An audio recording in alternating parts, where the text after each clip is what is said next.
Harry and Meghan stepped out separately in New York, going their separate ways. It started with a whisper. No statement, no scandal, just silence. In a city built on image, one woman's presence suddenly became a problem. It's over. Paris, the capital of couture, had made up its mind before she even landed. For weeks, the rumors circled quietly that something had shifted between Meghan Markle and one of fashion's most guarded houses. Nancy Sidley's verdict. Not an argument, not a contract dispute. After another disastrous weekend. Something colder, something invisible. Proving that Prince Harry and Meghan Markle are on edge, with even their enemies at the Daily Mail reporting on new strains in the marriage. When she arrived, the cameras clicked as usual. The smile, the stride, the practiced grace, all there. But behind the flashbulbs, insiders said the atmosphere had changed. The tone wasn't admiration anymore, it was evaluation.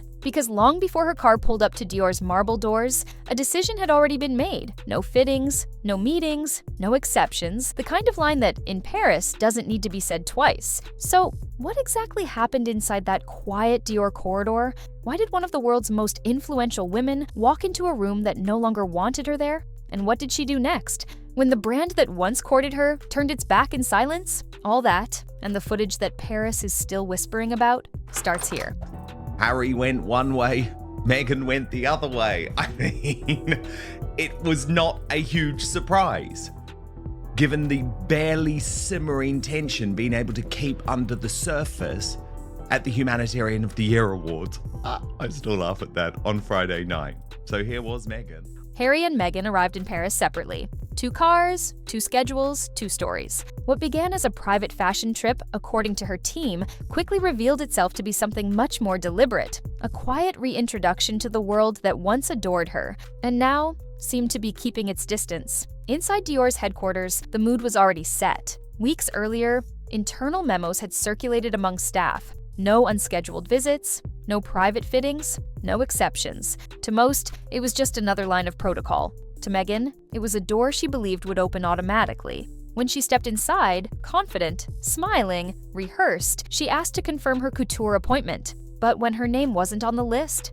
the reply was simple, polite, firm, and unmistakable. There was no appointment, no raised voices, no arguments, just the kind of silence that cuts sharper than words. One insider described it as frosted calm. For Meghan, that calm was worse than confrontation. Because in Paris, silence isn't indifference. It's rejection, wrapped in etiquette. Yet, as Royally Sage pointed out, he never leaves. He never leaves because he wants her to attack his family. She left without a scene. No drama, no outburst. But the sting was real. This wasn't just a missed fitting, it was the quiet end of something she'd spent months building, her bid to become Dior's next global muse. And for a brand built on grace, timelessness, and legacy, that title wasn't negotiable. Harry went one way, Meghan went the other. And that separation, both literal and symbolic, was all it took for whispers to begin spreading through Paris's narrow fashion corridors. Not through tabloids or gossip blogs, but through stylists, assistants, and PR managers. The invisible network that decides who belongs. Within hours, Paris knew. Not through headlines, those came later, but through quiet messages passed between stylists, editors, and PR teams. Even though looks could kill, as the royal grift also beautifully pointed out. She showed up, turned away, politely. 6 words that rippled through every hallway of the couture world. No one said it publicly. They didn't have to. In fashion, silence is the loudest language of all. By the next morning, the story had reached the after-parties, the cafes, the showrooms. One insider described it as an open secret dressed in discretion. Another said it was the moment Paris decided. Inside Dior… And look, there were so many issues that even came through after the event on Friday night, when remember both of these two would have been desperate to be on their best behavior and try to show a united front. Watch. The rejection wasn't random. Reports suggest executives had already voted months earlier to quietly blacklist her, citing reputational risk, brand misalignment, and something deeper, fatigue. The polite rejection that morning wasn't improvisation, it was enforcement, a rule finally being applied to someone who had once been the exception. By midday, Meghan's team went into damage control, leaking to friendly outlets that no official meeting had ever been scheduled, that this was all a misunderstanding, blown out of proportion by gossip. But those inside Dior tell a different story. According to one executive, when Meghan's name came up internally, the response was as sharp as it was final. "We dress legends. We don't create them from controversy." That quote never appeared in print, but it didn't have to. It was whispered at dinners, repeated backstage, and soon became the unofficial headline of Paris Fashion Week. By the end of the night, Dior's silence spoke louder than any denial. A short statement, brief, calculated, final. Dior has no current or planned partnership with the Duchess of Sussex. No argument, no theatrics, just distance. For a brand built on quiet power, even association had become a risk. And for Meghan Markle, who once embodied modern royalty, that silence was the first real sign that the industry had moved on. By the next day, the silence had spread. What began as a polite refusal inside Dior's marble offices was now an invisible current running through Paris. Inside the wider LVMH network, Givenchy, Fendi, Louis Vuitton, her name quietly landed on what insiders call the restricted contact list. These lists rarely see daylight, but in the fashion world, they're more powerful than any headline. They decide who gets dressed, who gets invited, and who quietly disappears from the conversation. By midweek, the decision had crystallized. No official statement, no controversy, just absence. Paris doesn't cancel people, it erases them with elegance. Stylists who once championed her stopped returning calls. Photographers who once angled for her best light moved on to new muses. Editors began receiving gentle guidance to avoid featuring her altogether. For a woman once courted by couture houses, the shift was almost invisible, but devastatingly real. Still, Meghan wasn't ready to retreat. To her, rejection was simply another stage. If Dior had closed its doors, she would just walk through another. Her team began reframing the story, flooding social media with posts celebrating her Dior era. Dozens of influencers all posting the same caption: "Her Dior story isn't over, it's evolving." To the untrained eye, it looked organic, a wave of support from fans and fashion insiders. But those within the industry noticed the identical phrasing, the recycled hashtags, the timing. Dior's internal communications team noticed too. Reports suggest they quietly launched an internal audit, tracing the campaign back to agencies connected to Meghan's PR network. To Dior, it didn't look like devotion. It looked like damage control. And within hours, the house issued one more quiet correction through European editors. Dior has no current or planned partnership with the Duchess of Sussex. It was corporate diplomacy translated into a closing door, a message meant for those who understood the language of luxury, because in Paris, they don't shout you out, they simply stop saying your name. Days after Dior's silence, she reappeared. Paris Fashion Week. Front row, flawless, and filmed from every angle. Balenciaga.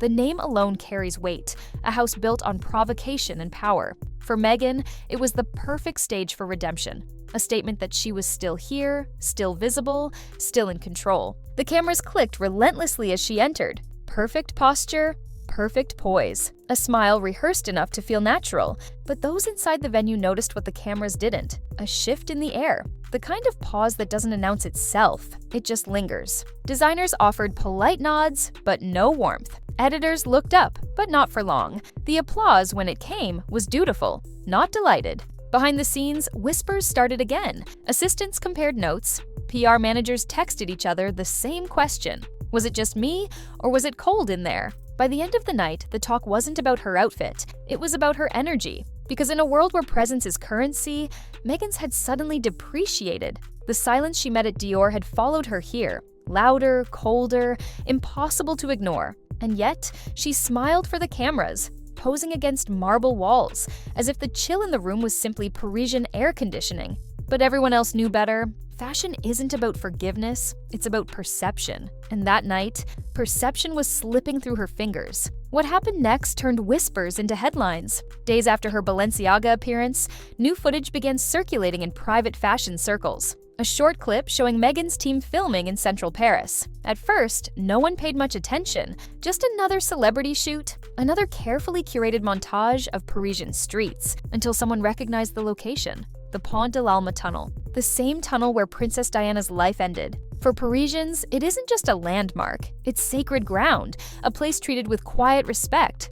not as a backdrop for branding. Her publicists called it coincidence, a scenic drive, not symbolism. But to many in the city, it felt tone-deaf, even unsettling. One stylist who once worked with Dior put it simply, it looked like she was reclaiming Diana's story for content. Within hours, French social media caught fire. Commentators on X called it macabre marketing. British tabloids picked up the footage, running headlines like "The Tunnel of Taste Lost." Even fan accounts, once fiercely loyal, went quiet, unsure how to defend it. Inside the fashion industry, the reaction was immediate. Editors who had stayed neutral turned uneasy. Designers, already hesitant, began creating distance. And for Dior, the incident confirmed what they feared most, that her image had become unpredictable, too volatile for a brand built on control. Balenciaga itself quietly distanced from her. Through Vogue Italia, a spokesperson confirmed that Meghan's outfit had not been provided or approved by the brand. No outrage, no statement,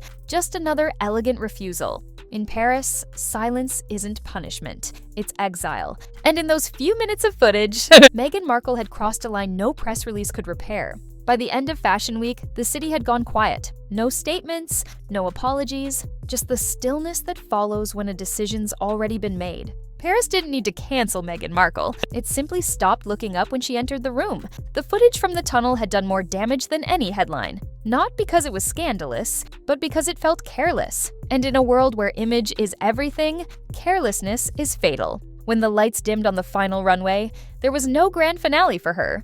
No after-party invitations. No "see you next season" texts. Stylists who once fought to dress her declined politely. Photographers who once chased her best angles turned their lenses elsewhere. Even the friendly editors, the ones who'd always found the flattering words, went silent. Insiders told Le Figaro that by week's end, her name had been quietly removed from several brands' media contact lists. Not banned, just erased. That's how Paris speaks. No public exile, no scandal to explain away, just absence. One communications director put it best: no press release, no statement, just silence. And in that silence, reputations are rewritten. She didn't fall from grace. She ran out of rooms that wanted her. Her return flight captured it perfectly. Cameras flashing at the terminal, her smile unwavering. But the warmth behind those flashes was gone. Paris had made its decision. The Dior rejection hadn't been a scandal, it was a sentence, a quiet verdict that rippled through every brand under LVMH and beyond.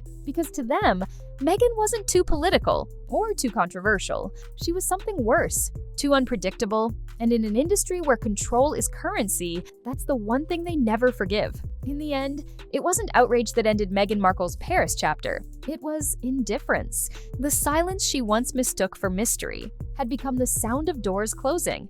Every step she took in Paris had been calculated. The outfits, the poses, the narrative, each detail designed to prove control. But control doesn't create legacy, it only mimics it. What she found in those marble corridors and dimly lit front rows was a truth that no PR team can rewrite. You can buy elegance, but you can't manufacture grace. Because the thing that made Princess Diana untouchable was never the clothes, it was the authenticity. Diana didn't chase symbolism, she embodied it. Meghan tried to direct it, and that, in the eyes of Paris, was the difference. When the industry finally turned away, there was no dramatic downfall, just quiet disinterest, the most elegant punishment of all. No one declared her finished, no one said her name in anger, they simply stopped saying it at all. And that's how the world of fashion exiles you.